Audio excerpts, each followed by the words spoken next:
وللهوى يمام وليا يمام وللهوى يمام وليا بسمة تقهر الهموم والامل يملاها عمر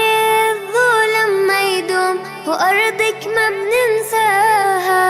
بسمة تقهر الهموم والامل يملاها عمر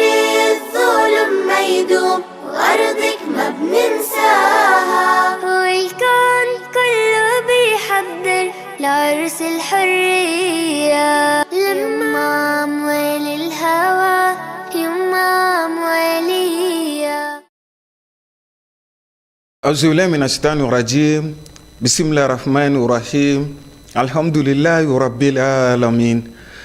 ambe masara manifoka abarkada halimi sonani ka biduya irana ka foli ani waliɲumando ko lase aw kelenkelenna bɛɛ lajɛlenma danaya talila ka da aw ka jabaraniso mandi ka n'o ye o ye tele ɲɛta ye dɔw yɛrɛ ka fɔtogo la walima welecogo wɛrɛ la an b'a fɔ ko ɲɛta tv bamako y'an hakaja ka se mali togodaw bɛɛ lajɛlenma maliden minnu sigilen don jamana kɔ kan an ka foli bɛ se u bɛɛ lajɛlenma ni anw ka jamana ta k'a lajɛ jamanaba don min fɛnsɛ kɔni ka bon kosɛbɛ kosɛbɛ kilomètre carré miliyɔn 1 o ni a kunkanfɛ jamana in bonya bɛ taa o la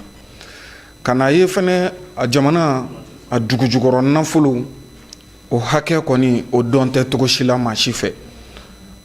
nka ka taa ye k'a fɔ tuma dɔ la an ta kɛn bɛ kaana ku bɛ ji la nka minɛn bɛ na ɲini k'a fa dugujukɔrɔ nafolo min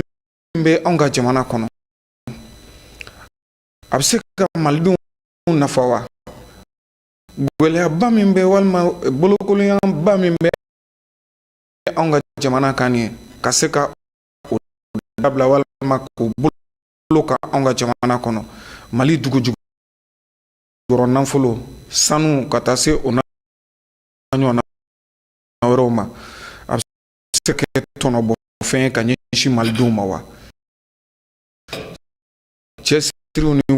wulikajɔw caman bɛ ka bila sen kan an bɛ don min na ko bi an ka jamana fɛ fanga yɛrɛ position wala jamana yɛrɛ an ye mun bɛ ma na mali jɛkulu sigilen don an ka jamana kɔnɔ n'a bɛ fɔ a ma association de commerçants et prestataires miniers du Mali kɛrɛnkɛrɛnnenya la an ko jɛkulu in ma ACPM Mali Alu Traoré maliden ye min bɛ dugujukɔrɔ nafolo ko kisaw kalama kosɛbɛ kosɛbɛ ma hakili juru caninen don o kisaw ta fanfɛla la bi an y'a wele ka na an n'ale ka se ka barosigi kɛ a ka jɛkulu yɛrɛ a bilara sen ka waati jumɛn a ka wulikajɔ ɲɛsin bɛ mun ni mun ma da bɛna don olu bɛɛ lajɛlen na n'o tɛmɛna ka bɔ yen nɔ jamana ye fɛɛrɛ boloda a bɛ fɔ min ma ko kɔdi mini ye ka yɛlɛma camanba don o ko la gafe fɛnɛ bilara sen kan a bɛ fɔ min ma ko contenu local min bɛ se ka kɛ sababu ye mali yɛrɛ sanuko a bɛ se ka malidenw nafa cogo min na an bɛna an da don olu kɔrɔfɔ kumabaw la ka taa se sanubɔlaw yɛrɛ walima sanu baarakɛbaw ka soba min bɛ yen n'a bɛ fɔ o ma ko chambre des mines o so in an bɛ se k'a fɔ jamana kɔni ye a ci nin waati in na ka jɛkulu kura dɔ bila sen kan min bɛna tɛmɛ ni a baaraw ye walasa ɲɛmɔgɔ kura walima u ka se ka ɲɛmɔgɔ suganti u yɛrɛ la k'u bɛ cogo jumɛn na da bɛna don ninnu bɛɛ lajɛlen na an b'a jigiya k'a fɔ jɛmukan ye a nafa bɛna bonya an na an kelenkelenna bɛɛ lajɛlen kan ala k'an ka jamana basiginin ka a kolo suma yanni an ka taa ɲɛfɛ kuma di welelen ma Alu Traoré a ka foli kɛ nin waati in na ka ɲɛsin ɲɛta filɛbaw ma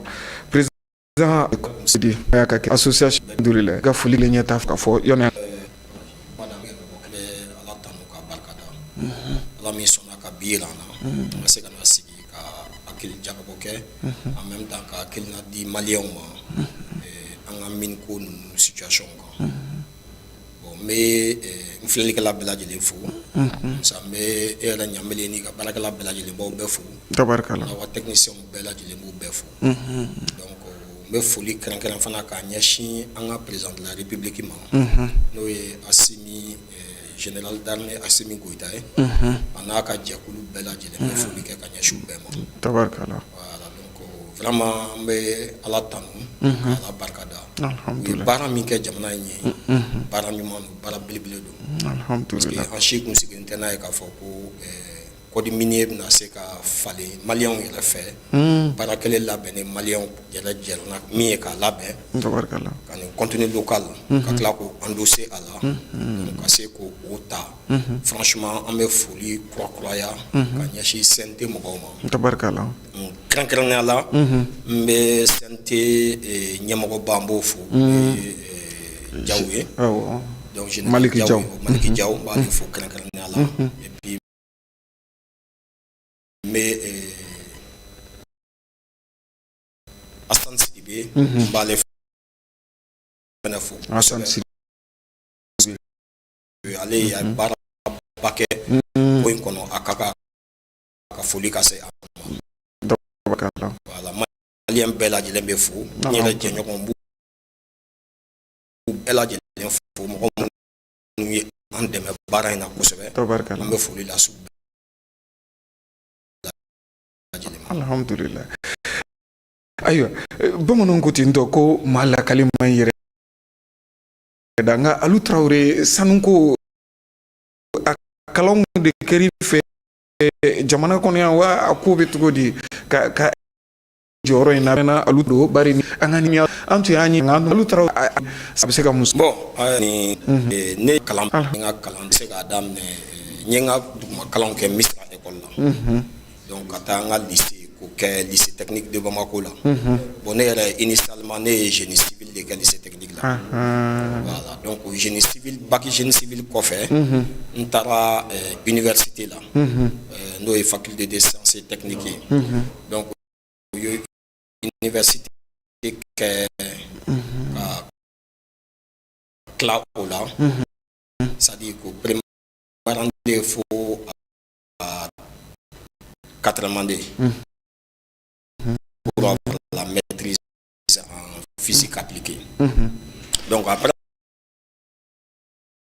la maîtrise en physique appliquée, on tara ENINA. ENINA. Voilà, école. ENINA école Sobaye